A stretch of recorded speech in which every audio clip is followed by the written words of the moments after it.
could. Like any other addiction, the clutter is but a symptom of underlying problems.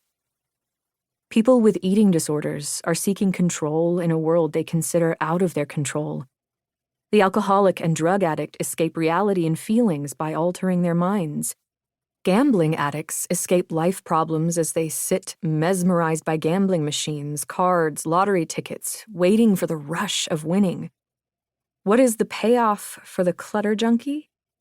As long as they remain overwhelmed, they don't have to live life, move forward, and they always have an excuse.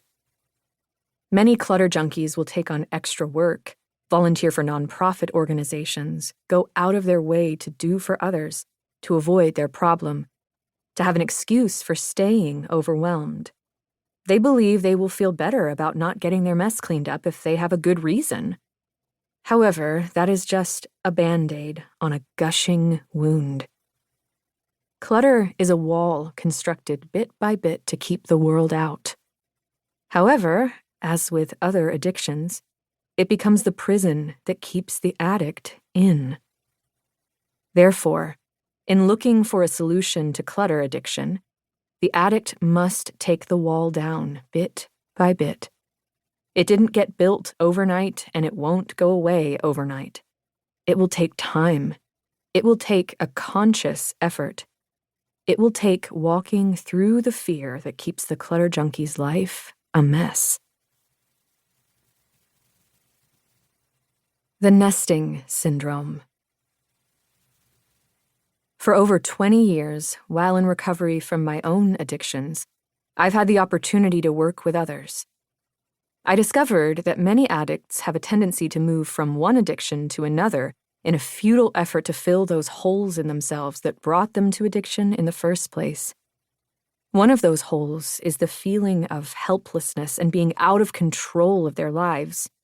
The new addiction takes them back to a more comfortable place, a place where they feel at least in control of one thing in their life, even if it's unhealthy. One woman who I know well, even after 20 years of recovery from alcoholism, experienced a traumatic event that would forever change her life. She knew she couldn't drink, feared drug addiction, but her life was spiraling out of control. The addict inside cried out for control. And so the shopping began and was soon followed by clutter. Within a few months, this lovely woman, a person who had elegant dinner parties at her house, who loved to entertain, built a nest at the end of her couch, surrounded by a wall of clutter that kept others and the world out. She felt safe. Nesting is a common habit of clutter addicts. It doesn't matter if it's one end of the couch, a special comfortable chair, or a cleared-off spot on the bed. It's that safe place they go when they are in avoidance or fear of life and problems. Like the gambler who is drawn back to the same gambling machine or poker table, the alcoholic who returns over and over to the same bar, the same stool, or the overeater who has a special place to stash their comfort food. The clutterer will return to the nest. Everything they need is close at hand. The telephone, snacks, tissues, an ashtray, the television remote, a place to set their drink.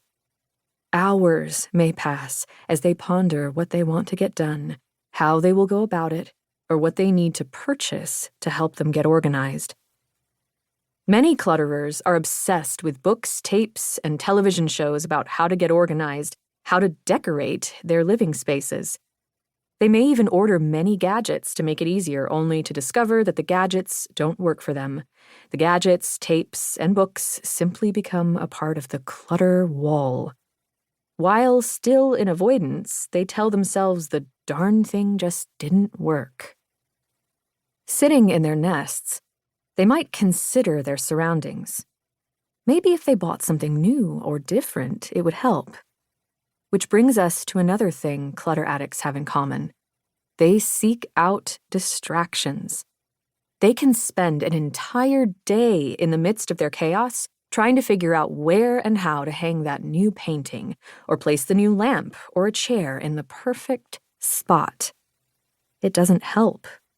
Again, in a very short time, the new item becomes a